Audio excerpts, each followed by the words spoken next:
Galaxy S21 Ultra is amazing. Hi, my name is Greg and I've been using both Galaxy S21 and S21 Ultra for about a week now. But as all the attention is drawn to Ultra model, that is what I'm going to talk about today. Don't forget to subscribe to channel to see the review of Galaxy S21 next week.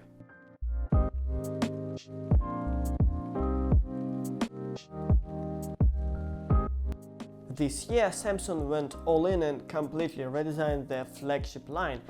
A brand new style looks especially great in silver color. However, what I have here is a black version and to be honest, it looks kinda boring to me. All the colorways this year have matte finish, which is the greatest thing ever happened to Galaxy S series. The camera array is now blended with metal rails, and this looks sick and way more beautiful than the rectangle-like camera array in the last year's Galaxy S20 lineup. Though the approach is new, there are still 4 cameras and a laser autofocus, and that's quite a challenge to make them look normal. The design of smaller Galaxy S21 and S21 Plus, though, is flawless in my opinion, with triple cameras neatly placed in the metal frame, the color of which, by the way, you can customize on the Samsung website for free. But all the talk was about the back panel of the phone. The front is mostly the same as the previous year. The rounded bezels, the camera in the center, the symmetrical top and bottom. And no, I'm not saying it's kinda outdated, it's definitely not like that. The bezels here are not a big problem, as during this week of usage I had no problems with full presses. This screen is nowhere as rounded as what we've seen from Samsung before in Galaxy S10 and Galaxy Note 20 series. The phone itself, though, is not the most comfortable thing to hold. For me at least it is too big to use in one hand, but we'll talk about compact phones more in Galaxy S21 review.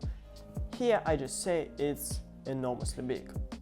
The display of Galaxy S21 Ultra is 6.8 inches and it's dynamic AMOLED 2X, which means it can vary from 10 up to 120 Hz refresh rate.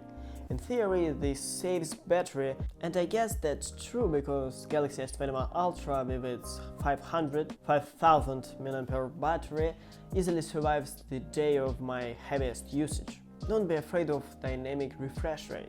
I turned on the counter in the settings and it showed me that the numbers drop under 120 only in cases when you don't touch your phone for 5 seconds or something like that. As soon as you use it, it goes back to normal 120 Hz refresh rate mode. The screen is both great and bad at the same time.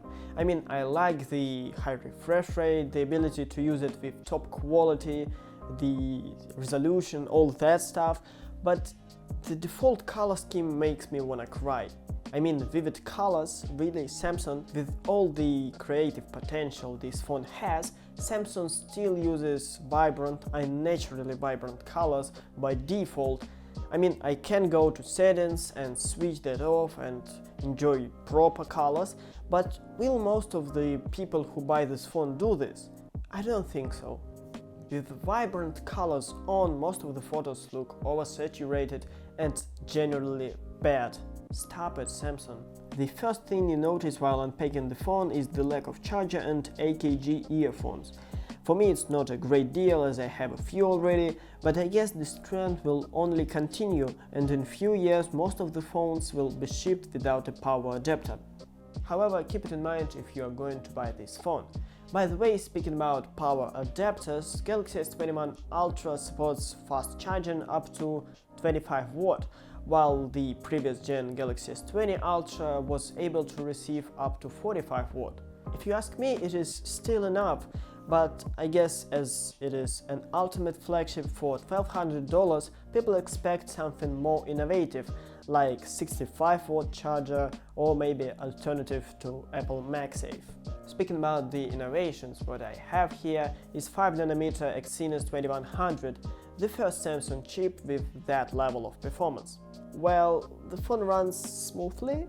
What else did you want to hear? Because this is what you usually expect from a flagship of this price.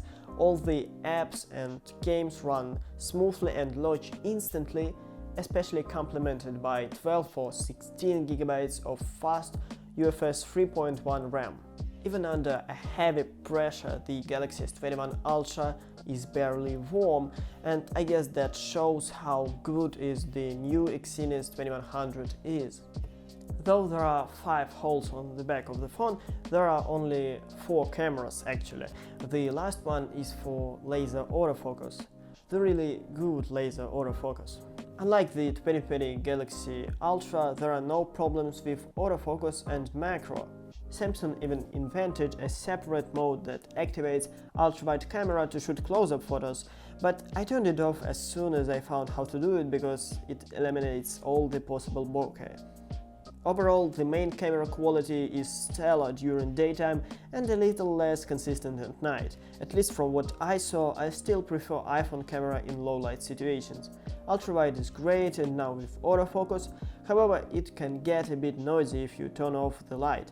3x and 10x zooms have separate camera modules and both deliver decent quality. The second one zooms up to 100x, which might be helpful if you want to see something far away.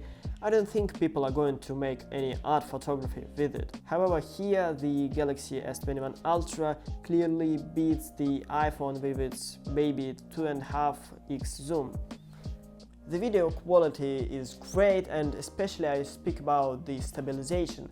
In this video you are watching right now, I was running as fast as I could, but it is still possible to look at this video without dizziness. I'd say that the stabilization on Galaxy S21 Ultra is even better than on iPhone, but overall picture quality in video I guess still belongs to iPhone. Coming to the conclusion in camera department, I'd say that Galaxy S21 Ultra has the best Android camera and I enjoyed using it. Considering all the positive and the negative sides of this phone, what do I think? Well, it's a big and probably the most powerful piece of tech you can buy right now. I guess that's what the definition of Ultra is. I definitely recommend Galaxy S21 Ultra for those who want to get ultimate beast with best everything. For me though, it is a bit too much. And spoiler alert, I like the Galaxy S21, the smallest one, more. But share your opinion in the comments and see you in a week.